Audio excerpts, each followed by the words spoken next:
Hello everyone. आज मैं लेके आया हूँ आपके लिए class 12th math chapter 3 matrices. तो स्टूडेंट्स, ये मैट्रिसेस काफ़ी इंपॉर्टेंट टॉपिक है। मैट्रिक्स से आपके बोर्ड एग्ज़ाम और कॉम्पिटिटिव एग्ज़ाम में कई सारे क्वेश्चन पूछे जाते हैं और ये काफ़ी इजी टॉपिक है और काफ़ी सिंपल है। इसे आप कम टाइम में प्रिपेयर करके इसमें अच्छे से अच्छा स्कोर कर सकते हैं। तो स्टूडेंट, आज का ये वीडियो उन सभी स्टूडेंट के लिए हेल्पफुल होने वाला है जो स्टूडेंट्स बोर्ड एग्जाम 2021 की प्रिपरेशन कर रहे हैं और साथ ही साथ जो स्टूडेंट अभी अभी क्लास 12 में एंटर हुए हैं उनके लिए भी काफ़ी हेल्पफुल होने वाला है। इसलिए इस वीडियो में मेरे साथ बने रहिए और इस वीडियो को स्टार्टिंग से एंड तक पूरा देखिए। तो आर यू रेडी? तो चलिए स्टार्ट करते हैं।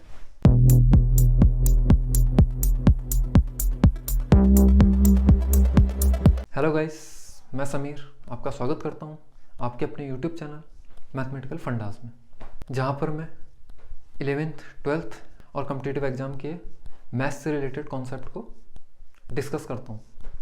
तो अगर आप चैनल पर नए हैं तो मेरे चैनल को सब्सक्राइब करिए, साथ ही साथ बेल आइकन को प्रेस कर लीजिए। तो आज की इस वीडियो में हम जानेंगे व्हाट इज़ मैट्रिक्स, यानी कि मैट्रिक्स क्या होता है, और मैट्रिक्स से रिलेटेड टर्म्स को जानेंगे। फिर उसके बाद हम टाइप ऑफ मैट्रिक्स को जानेंगे और लास्ट में हम मैट्रिक्स के यूजेस को जानेंगे। तो सबसे पहले जानते हैं हम मैट्रिक्स। तो जैसे कि मैंने कहा, मैट्रिक्स और एक होता है मैट्रिसेस। तो स्टूडेंट, आपको इन दोनों में बिल्कुल भी कंफ्यूज नहीं होना है। मैट्रिक्स आपका जो होता है वो होता है सिंगुलर फॉर्म पे, और जो मैट्रिसेस होता है वो होता है प्लूरल फॉर्म। तो ये सबसे पहले क्लियर होना चाहिए। और कभी भी अगर मैट्रिक्स को रिप्रेजेंट किया जाता है तो हमेशा स्क्वायर ब्रैकेट में यूज़ किया जाता है। मैक्सिमम बुक में आपको इस टाइप की ब्रैकेट में यूज़ किया हुआ मिलेगा और किसी किसी बुक में आपको इस ब्रैकेट में भी देखने को मिलेगा। और मैट्रिक्स को हमेशा कैपिटल लेटर से रिप्रेजेंट करते हैं, जैसे कैपिटल ए, कैपिटल बी, कुछ भी हो सकता है। अब जानते हैं सबसे पहले कि आखिर मैट्रिसेस आया कहाँ से। तो स्टूडेंट, जनरली 2 या 3 लीनियर इक्वेशंस को हम आसानी से सॉल्व कर लेते हैं।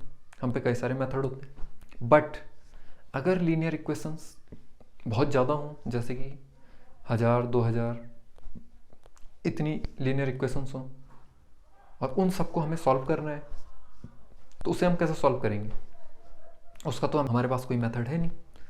तो हुआ क्या, काफ़ी सारे मैथमेटिशियन इस चीज़ पे रिसर्च कर रहे थे कि आखिर 1000 या 4000 ये जो लीनियर इक्वेशंस है इनको कैसे सॉल्व किया जाए, इनके लिए कौन सा मैथमेटिकल टूल बनाया जाए जिसके थ्रू इन प्रॉब्लम्स को कुछ ही सेकंड्स में सॉल्व कर लिया जाए। तो स्टूडेंट, वहीं से मैट्रिक्स का कॉन्सेप्ट निकल के आया और मैट्रिक्स के थ्रू हम कितनी भी लीनियर इक्वेशंस को with in a second solve कर सकते हैं। तो यहीं से हमारी मैट्रिक्स की जर्नी स्टार्ट हुई। अब बात करते हैं मैट्रिसेस क्या है, व्हाट इज मैट्रिसेस। तो मैट्रिसेस क्या है कि वो किसी भी डेटा को रिप्रेजेंट करने का एक तरीका है और साथ ही साथ उस डेटा को इजीली सॉल्व करने का भी एक तरीका है। अब इसको हम एक एग्जांपल के थ्रू जानते हैं। तो स्टूडेंट, सपोज कीजिए एक क्लास में 3 स्टूडेंट्स हैं।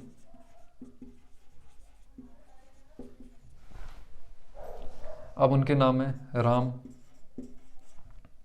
गीता एंड सीता। अब जो राम है, Ram has 2 books and 3 pens. Gita has 3 books and 4 pens. Sita has 4 books and 5 pens.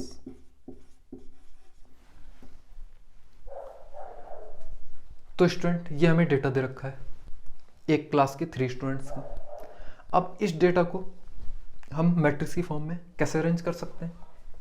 तो अभी मैंने आपको बताया मैट्रिक्स को रेक्टेंगुलर ब्रैकेट में शो करते हैं, तो इसको हम इस टाइप से शो कर सकते हैं।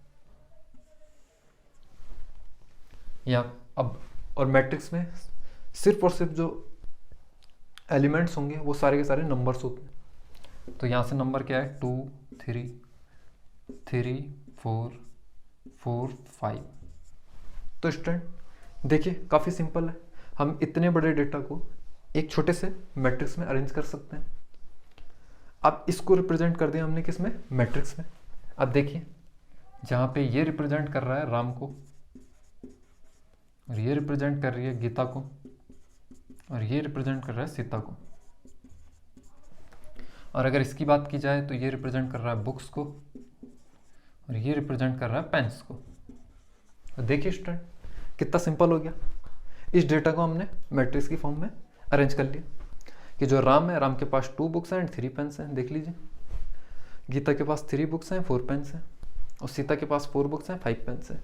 अब इसी को हम एक दूसरे टाइप में भी अरेंज करके रख सकते हैं मैट्रिक्स के। वो कैसे, देखिए 2 3 3 4 एंड 4 5। अब देखिए इस बार क्या होगा, ये जो शो करेगा ये करेगा बुक्स को, ये शो करेगा पेन्स को, और ये बात की जाए तो ये राम को, ये गीता को, और ये सीता को। तो स्टूडेंट हम इस डेटा को 2 टाइप से मैट्रिक्स की फॉर्म में रिप्रेजेंट कर सकते हैं, या तो इस टाइप से या फिर इस टाइप से। अब ये तो मैंने आपको जनरल एग्जांपल दिया है, बट डेटा बहुत बड़ा भी हो सकता है। जैसे कि एक क्लास में मान लो 100 स्टूडेंट है या 200 स्टूडेंट्स हैं, अब उन सबका डेटा है, अब वो सब इस फॉर्म में लिखा हुआ मिलेगा आपको, राम है ये, गीता है ये, इस टाइप से मिलेगा आपको। अब अगर देखा जाए तो इस पूरे डेटा को लिखने में आपका टाइम भी काफ़ी कंज्यूम होगा, बहुत ही ज़्यादा लेंदी हो जाएगा। बट अगर आपको मैट्रिक्स आता है तो आप इसे इजीली मैट्रिक्स की फॉर्म में अरेंज करके लिख सकते हैं। ये आपको थ्योरी नहीं लिखनी, डायरेक्ट मैथमेटिकल रिप्रेजेंटेशन बनाया और लिख दिया। तो स्टूडेंट ये तो था कि मैट्रिक्स क्या है जनरल वे में। अब मैट्रिक्स की मैथमेटिकली डेफिनेशन जानते हैं। डेफिनेशन क्या है, अ मैट्रिक्स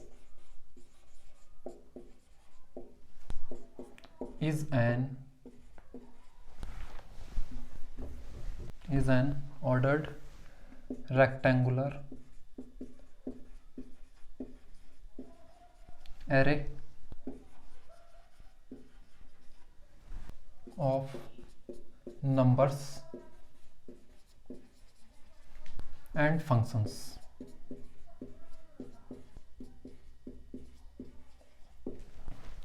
तो स्टूडेंट ये है मैट्रिक्स की मैथमेटिकल टर्म में definition. A matrix is an ordered rectangular array of numbers and functions. तो स्टूडेंट इससे घबराने की कोई ज़रूरत नहीं है, मैं आपको इजी वे में एक्सप्लेन करके बताऊंगा, बिल्कुल बेसिक से। अब देखिए स्टूडेंट इसको हम एग्जांपल के थ्रू समझते हैं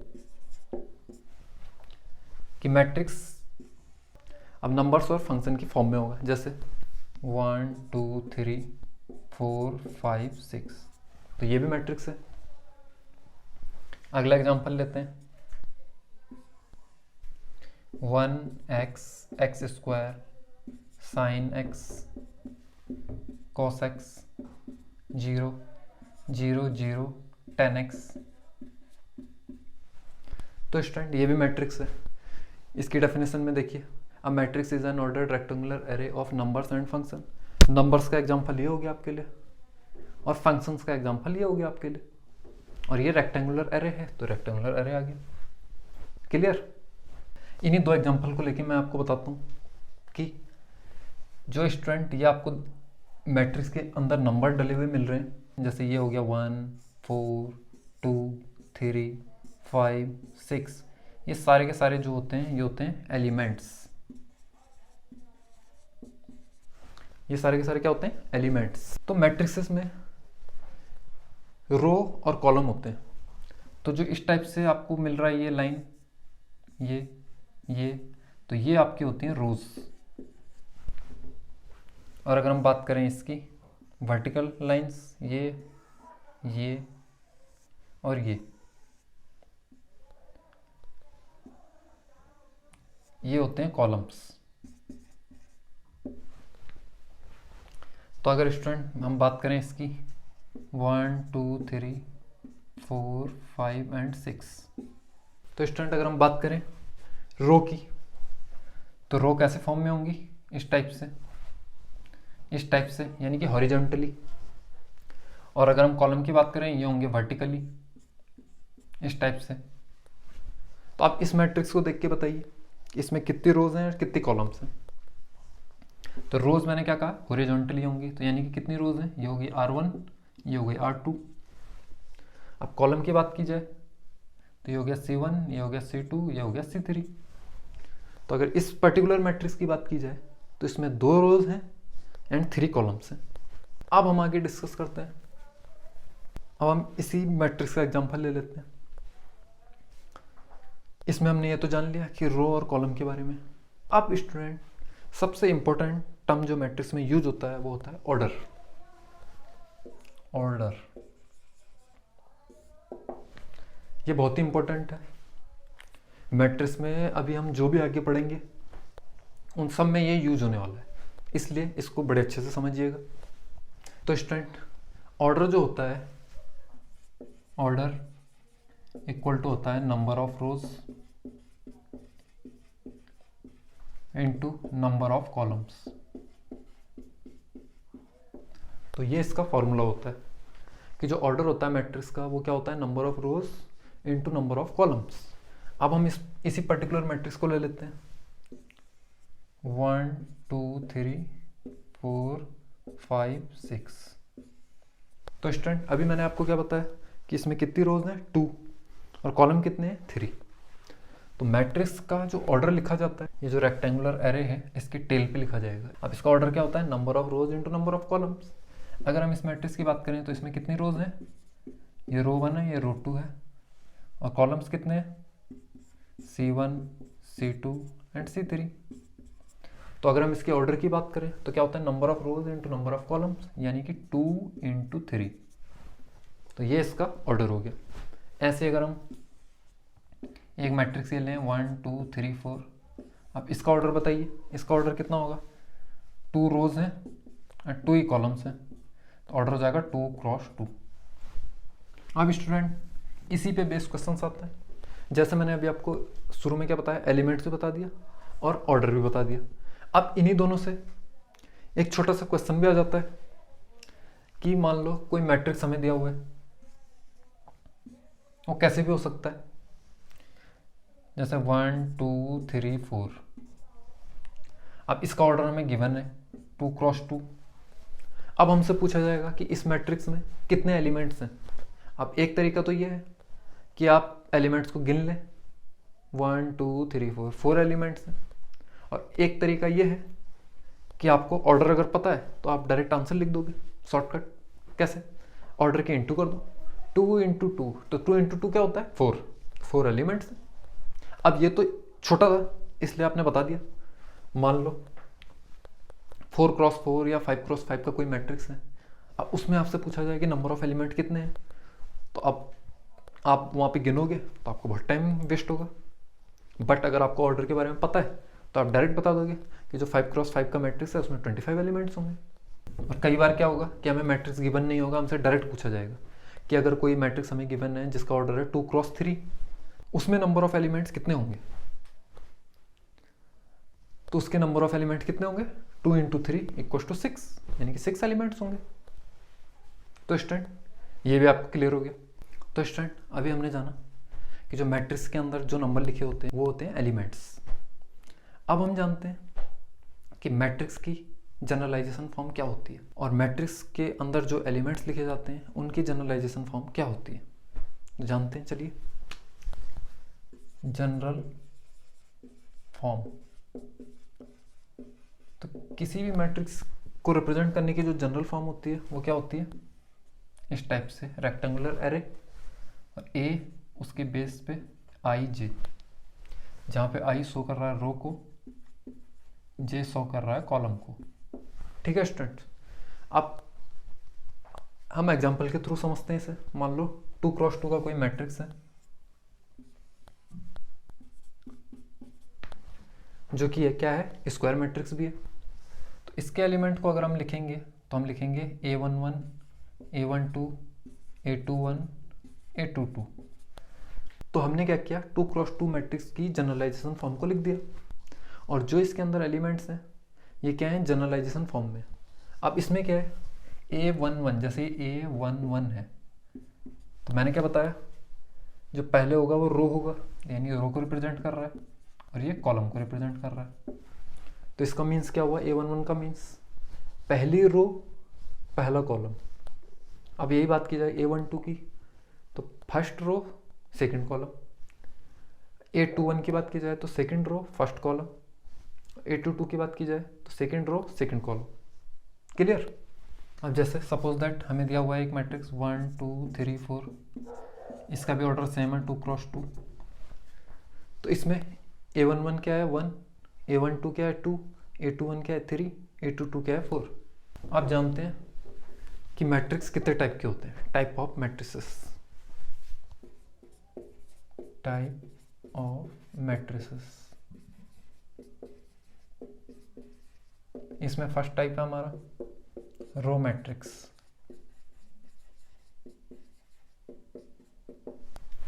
तो रो मैट्रिक्स वो मैट्रिक्स होगा जिसमें ओनली वन रो होगी, यानी कि a matrix is said to be row matrix if it contains only one rows. जैसे 1 2, ओनली वन रो है तो रो मैट्रिक्स हो गया। 1 2 3, ये भी रो मैट्रिक्स का एग्जांपल है। अब आते हैं सेकंड पे, वो है कॉलम मैट्रिक्स। तो कॉलम मैट्रिक्स भी सेम है। कॉलम मैट्रिक्स मतलब जिसमें सिर्फ और सिर्फ एक कॉलम होगा। तो a matrix is said to be column matrix if it contains only one column. जैसे 1 2 या 1 2 3, ओनली वन कॉलम से तो कॉलम मैट्रिक्स हो गया। थर्ड आया, मोस्ट इंपॉर्टेंट है, स्क्वायर मैट्रिक्स। तो स्टूडेंट जैसे कि नाम से ही पता लग रहा है, स्क्वायर मैट्रिक्स यानी कि नंबर ऑफ रोज इक्वल होंगे नंबर ऑफ कॉलम्स के। जैसे एग्जांपल लिखते हैं हम 1 2 3 4, तो 2 रोज हैं 2 कॉलम्स हैं, तो ये क्या हो गया, स्क्वायर मैट्रिक्स। अब आते हैं फोर्थ टाइप पे। फोर्थ टाइप पे हमारा डायगोनल मैट्रिक्स, ये भी काफी इंपॉर्टेंट है।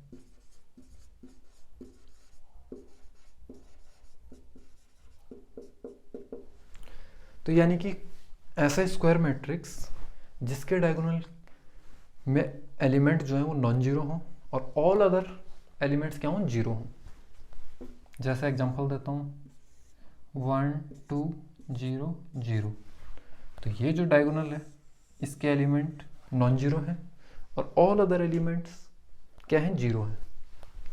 इसी का सेकेंड एग्जांपल 1 0 0 0 2 0 0 0 3, तो यहाँ पे क्या हो गया, ये डायगोनल एलिमेंट हो गया,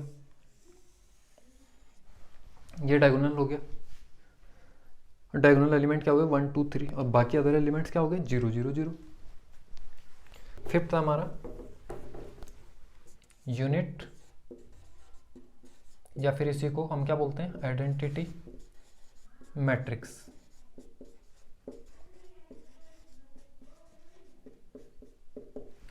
तो जैसे कि नाम से ही पता चल रहा है आइडेंटिटी, तो होता है ये भी डायगोनल मैट्रिक्स ही है।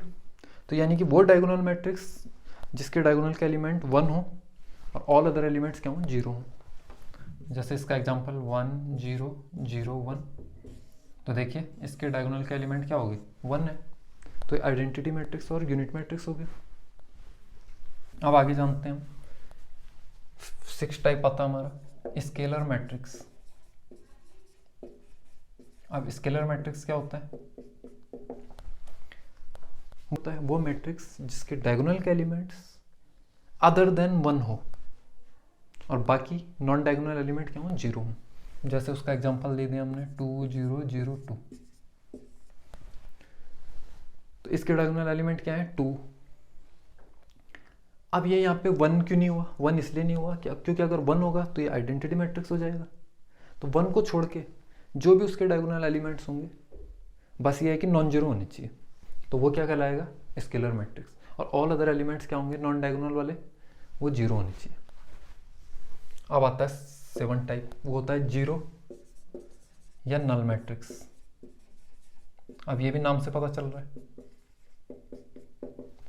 कि वो मैट्रिक्स जिसके ऑल एलिमेंट्स क्या हों? जीरो हों। जैसे 0 0 0 0, तो ये किसका एग्जांपल है? जीरो और नल मैट्रिक्स का। तो ये हो गए आपके सारे टाइप। इसमें से जो इम्पोर्टेंट टाइप है जो आप आगे फर्दर स्टडीज़ में काम आएंगे जब हम आगे बढ़ेंगे मैट्रिक्स के ही चैप्टर में, तो सबसे ज़्यादा यूज होगा square matrix, diagonal matrix, identity matrix. तो यही सारे यूज होंगे। आप जानते हैं इक्वलिटी ऑफ मैट्रिसेस के बारे में। Equality of matrices, equality of matrices.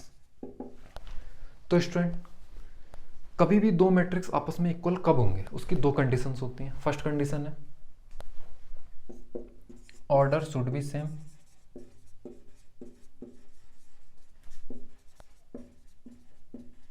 और सेकंड है कॉरस्पॉन्डिंग एलिमेंट्स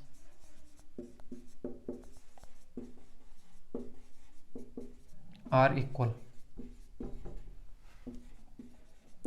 तो स्टूडेंट जब ये दोनों कंडीशन फुलफिल होंगी तभी हम बोलेंगे कि जो हमें गिवन मैट्रिक्स दिए होंगे दो वो आपस में इक्वल होंगे। अब जैसे हम इसे एग्जांपल के थ्रू समझते हैं। सपोज दैट कोई एक मैट्रिक्स है ए जिसके एलिमेंट हैं x y z t, and another matrix है बी उसके एलिमेंट हैं 1 2 3 4। अब हमसे पूछा जा रहा है कि क्या ये आपस में इक्वल हैं? तो सबसे पहले हम फर्स्ट कंडीशन देखेंगे कि ऑर्डर शुड बी सेम। तो पहले इसका ऑर्डर चेक करेंगे। 2 रोज हैं 2 कॉलम्स हैं, तो 2 क्रॉस 2। इसका ऑर्डर भी 2 क्रॉस 2। तो ऑर्डर तो सेम है, पहली कंडीशन तो फुलफिल होगी।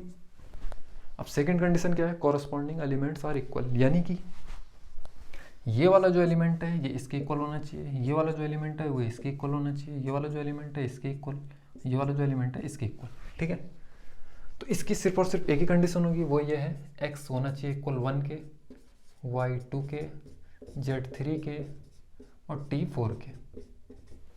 तभी हम बोलेंगे कि ये दोनों मैट्रिक्स क्या हैं? आपस में इक्वल है। और वैसे भी आप देख सकते हैं एक्स की जगह 1, वाई की जगह 2, जेड की जगह 3, टी की जगह 4, तो 1 2 3 4 1 2 3 4, तो आपस में इक्वल है।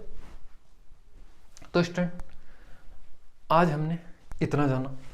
अब हम जानते हैं मैट्रिक्स के यूजेस के बारे में कि मैट्रिक्स का यूज होता कहाँ का है। तो वैसे तो मैंने आपको शुरू में ही क्लियर कर दिया कि जो मैट्रिक्स की डिस्कवरी हुई थी वो स्पेशली काफ़ी सारी लीनियर इक्वेशंस को सॉल्व करने के लिए हुई थी। अब हम जानते हैं अनदर यूजेस के बारे में कि और कहाँ कहाँ मैट्रिक्स का यूज होता है। तो मैट्रिक्स का यूज होता है क्रिप्टोग्राफी में, प्रोग्रामिंग लैंग्वेज में, और साथ ही साथ साइंटिफिक फील्ड में कई जगह यूज होता है। तो स्टूडेंट आज के लिए इतना ही। अगर आपको वीडियो अच्छा लगा हो तो वीडियो को लाइक करें और साथ ही साथ ज़्यादा से ज़्यादा लोगों को शेयर करें जिससे उनकी भी हेल्प हो सके। और स्टूडेंट मैं अपने इस चैनल पे बोर्ड एग्जाम से रिलेटेड और एनडीए एग्जाम से रिलेटेड एक कंप्लीट प्लेलिस्ट बना चुका हूँ जिसका लिंक आपको वीडियो के डिस्क्रिप्शन में मिल जाएगा, जहाँ से जाकर आप उन वीडियोस को देख सकते हैं। और जो भी स्टूडेंट अभी अभी क्लास 12th में आए हैं उनके लिए कौन सी बुक बेस्ट है मैथ्स की, उसका लिंक भी उन्हें डिस्क्रिप्शन में मिल जाएगा, जहाँ से जाकर उन बुक्स को परचेस कर सकते हैं।